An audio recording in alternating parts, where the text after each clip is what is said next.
बच्चों का खाना चुरा के मतलब कौन से नरक में जलोगे तुम लोग। विकास, उद्योग और रोजगार की पहली शर्त है क्राइम खत्म हो जाए, तो वो तो खत्म होगा, इसमें कोई दुरा नहीं। कम नतीजे वाले राज्यों में फंडिंग क्यों ज्यादा है? पैसा नतीजों के आधार पर लगना चाहिए, न कि सिर्फ पैसा लगाना स्पोर्ट्स पर। समाजवादी पार्टी के अखिलेश यादव, कांग्रेस पार्टी के राहुल गांधी, इन लोगों के संस्कारों में और भारतीय जनता पार्टी के नेताओं के संस्कारों में आपको अंतर हमेशा दिखेगा।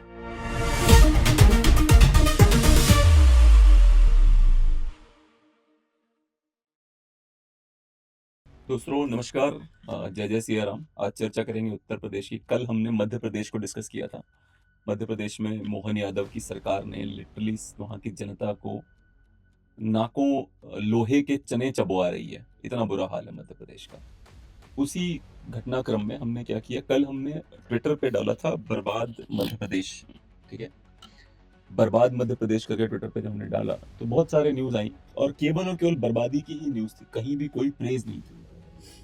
आज हमने ट्विटर पे डाला बर्बाद उत्तर प्रदेश, तो बर्बादी की दो तीन न्यूज आई, पर उसके बाद प्रेज की न्यूज चालू हो गई। वहां की जनता कैसे प्रेज कर रही सरकार को, तो बड़ा अंतर है, वो दिखता है अंतर। बहुत सिंपल सा अंतर है उत्तर प्रदेश और मध्य प्रदेश में। उसी कंपैरिजन में हम आज चर्चा कर रहे हैं उत्तर प्रदेश की, और आपको बताएंगे कि उत्तर प्रदेश में कमियां कहां कहां हैं, अच्छाइयां कहां कहां हैं, और अंत में क्यों हम लोग योगी आदित्यनाथ जी को ही वोट देंगे। सबसे पहले शुरुआत करते हैं उत्तर प्रदेश की उन खामियों की जिसे योगी आदित्यनाथ को ठीक करना चाहिए, और उन खूबियों की जिसके कारण आपको योगी आदित्यनाथ को वोट देकर एक बार फिर से मुख्यमंत्री बनना चाहिए। पहले शुरुआत खामियों से करते हैं जिसको नजरअंदाज नहीं किया जा सकता। पहली समस्या सीतापुर के एक सरकारी स्कूल की है। बसुदहा गांव के स्कूल में 5 अगस्त 2026 की एक वीडियो आया जिसमें बच्चों को मिड डे मील में पानी जैसा पतला रसा दिया जा रहा है, जिसमें बहुत थोड़ी सब्जियां तैर रही हैं, साथ में जली हुई रोटियां रखी गई हैं वहीं पे। पीएम पोषण योजना के मानकों के अनुसार रोज 450 कैलोरी और 12 ग्राम प्रोटीन हर बच्चे को मिलना चाहिए, अनाज, दाल, सब्जी और तेल की सही मात्रा से, लेकिन यहाँ पर वो बिल्कुल नहीं हो रहा है। जेल का जो खाना है उससे भी बदतर स्थिति है। कई बच्चों के लिए यही एकमात्र पौष्टिक आहार होता है, क्योंकि वो लोग बेचारे परेशान हैं, अपने घरों में गरीबी है। जिस डबल इंजन सरकार को बार बार थोपा जाता है, डबल इंजन, उसमें अधिकारियों की जवाबदेही आखिर कौन फिक्स करेगा, ये बहुत बड़ा सवाल है। आप ये वीडियो देखिए। ये तो जितना पानी है उसमें ये खाना क्या ट्राई करते हैं।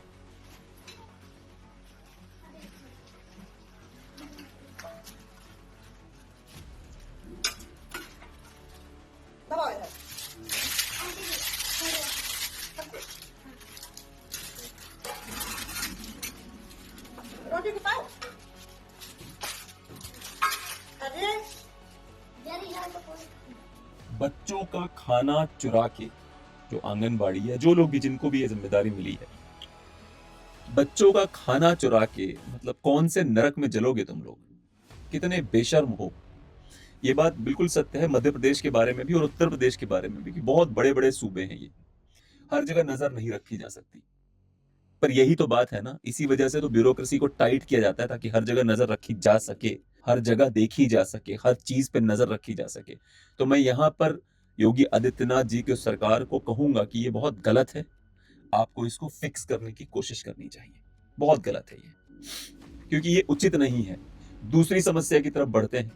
बदायूं जिले की जो वजीरगंज ब्लॉक में सुरसेना गांव में ग्रामीण इतने परेशान हो गए अपने सड़क पर जल भराव से, इतने परेशान हो गए कि उन्होंने सड़क में जो पानी भरा हुआ था उसमें धान की रोपाई कर दी। बारिश में घुटनों तक पानी भर जाता है। हर साल की यही कथा है। बच्चे स्कूल जाने से उनको प्रॉब्लम है, किसान आप लोगों को बाइकें गिर जाती हैं। बार बार शिकायत के बावजूद ये सड़क ठीक नहीं हो रही है। जल निकासी को स्थायी व्यवस्था नहीं बन पाई है। बुनियादी सुविधाओं की ये उपेक्षा जो है, ये स्थानीय प्रशासन की बहुत बड़ी नाकामी है, और ये भी हमारे उत्तर प्रदेश के यशस्वी मुख्यमंत्री के अंडर ही हो रहा है। सवाल तो उठाएंगे ना हम। आप ये वीडियो देखिए।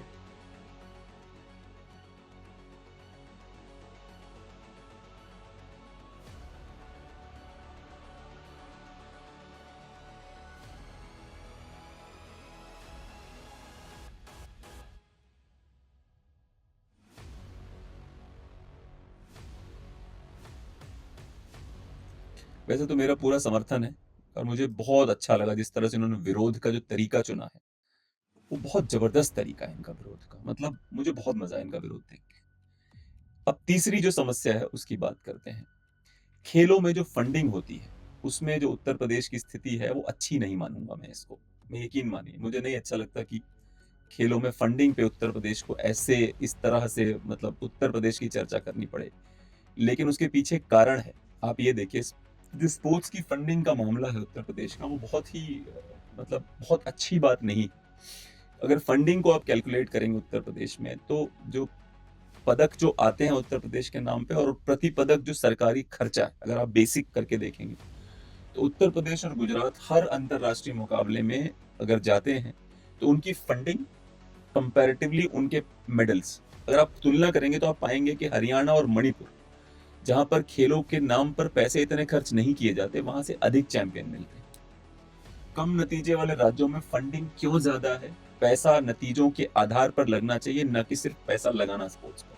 तो उत्तर प्रदेश सरकार को इस बात पर ध्यान देना चाहिए कि फंड्स का जो मतलब फंड्स जो जो दे रही है सरकार अगेंस्ट जो रिजल्ट आ रहे हैं, उस पे उत्तर प्रदेश सरकार को ध्यान देना चाहिए। उदाहरण के तौर पे अगर आप उत्तर प्रदेश को फंड्स देखेंगे सर, जो स्पोर्ट्स पे खर्च हो रहा है लगभग सबसे अधिक है, 438.27 करोड़ रुपए उत्तर प्रदेश का खर्च है।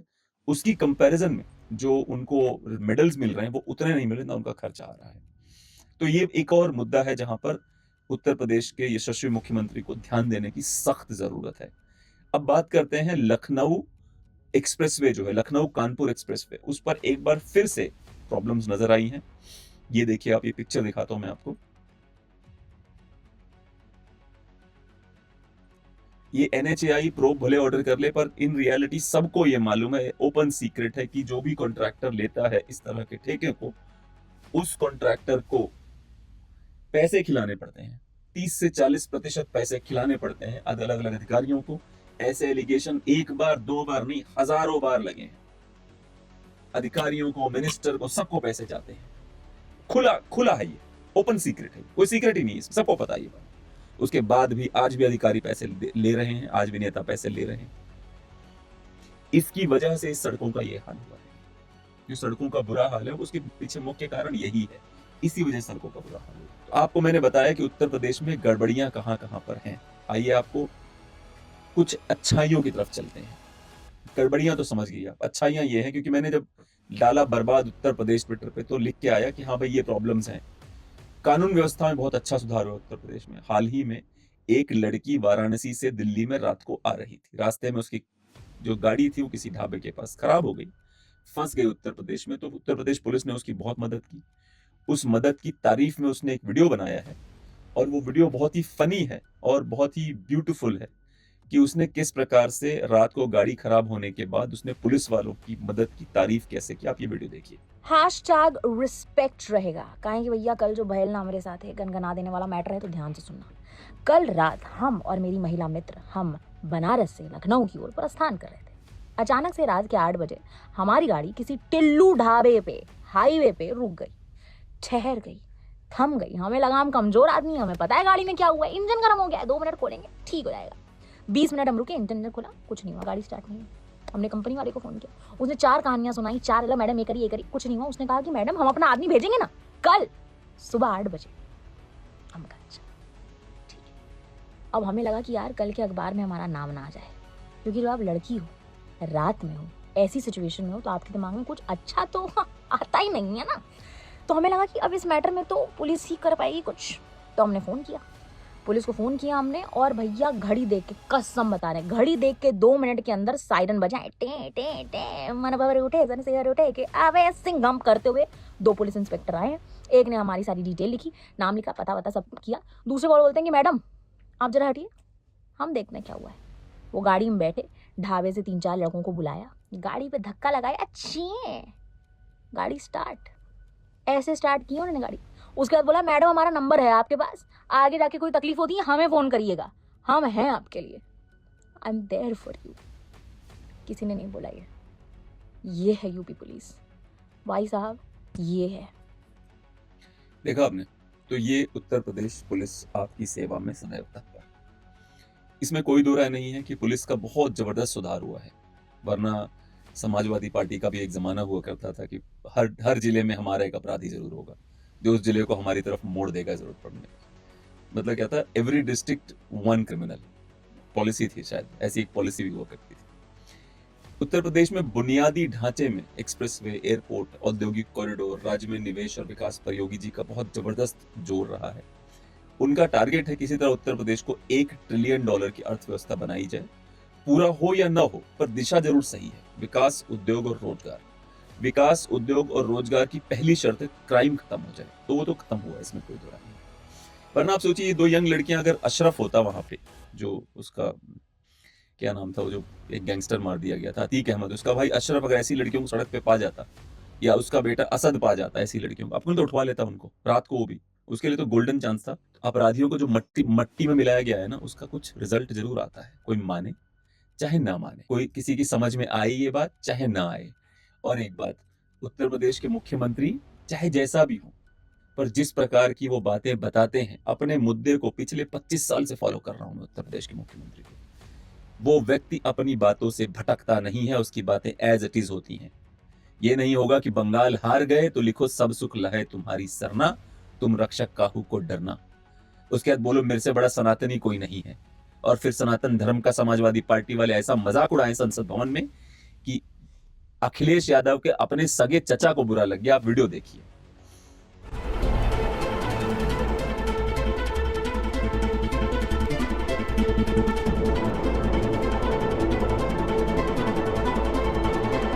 फ्राइडे को अंतिम दिन पप्पू यादव के रूप में, उस पर बड़ा आपत्ति है, आक्रोश है देश में कि हिंदू और सनातन दास संतों का अपमान है ये।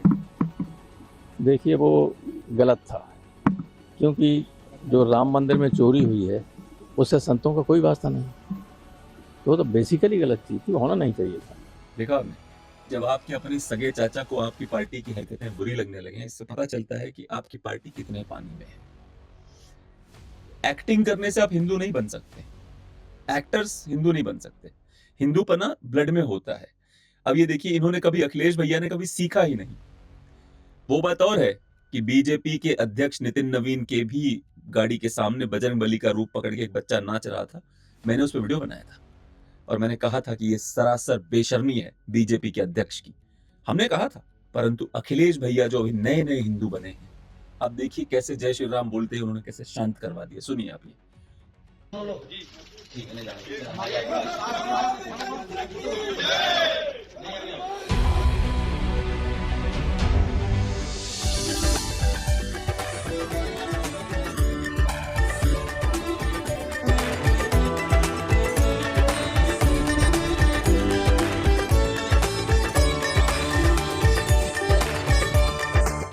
बीजेपी वाले कोई दूध के दुले लोग नहीं है, ये भी राजनीति ही करते हैं, इसमें कोई दो राय नहीं।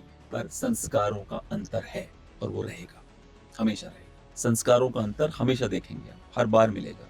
समाजवादी पार्टी के अखिलेश यादव, कांग्रेस पार्टी के राहुल गांधी, इन लोगों के संस्कारों में और भारतीय जनता पार्टी के नेताओं के संस्कारों में आपको अंतर हमेशा दिखेगा।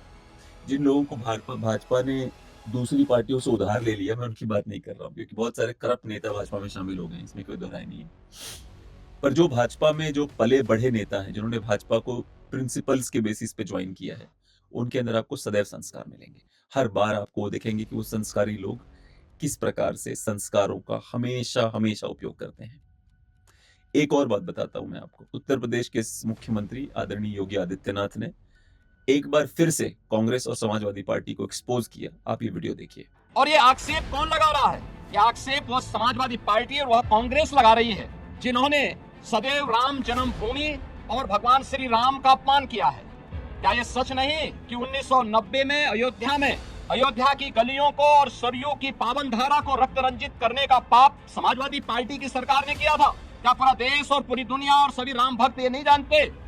राम सेतु प्रकरण के मुद्दे पर माननीय उच्चतम न्यायालय में अपना एफिडेविट दाखिल किया था और प्रभु श्री राम और प्रभु श्री कृष्ण के अस्तित्व पर ही प्रश्न खड़ा करके उन्हें मृतक घोषित किया था।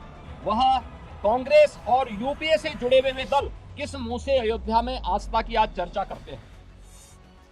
जय घोष हो गया है।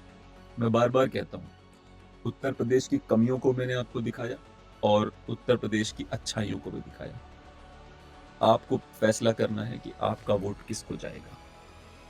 क्योंकि जब मैंने मध्य प्रदेश को दिखाया तो मैंने आपको दिखाया था कि भारतीय जनता पार्टी मध्य प्रदेश की का भलाई बिल्कुल नहीं कर पा रही। तो वहां पे आपका वोट किसको जाना चाहिए? जो ऑपोजिशन के लोग अच्छे नेताओं को अगर लाते हैं तो आप भाजपा के खिलाफ वोट डालिए, मुझे कोई इशू नहीं है आपसे। उत्तर प्रदेश में मेरे ये वीडियो जो मैंने अभी आप पूरा दिखाया आपको 18 मिनट का, आप इसको देखिए और सोचिए कि उत्तर प्रदेश में आप किसको वोट डालेंगे। आज के लिए इतना ही, धन्यवाद।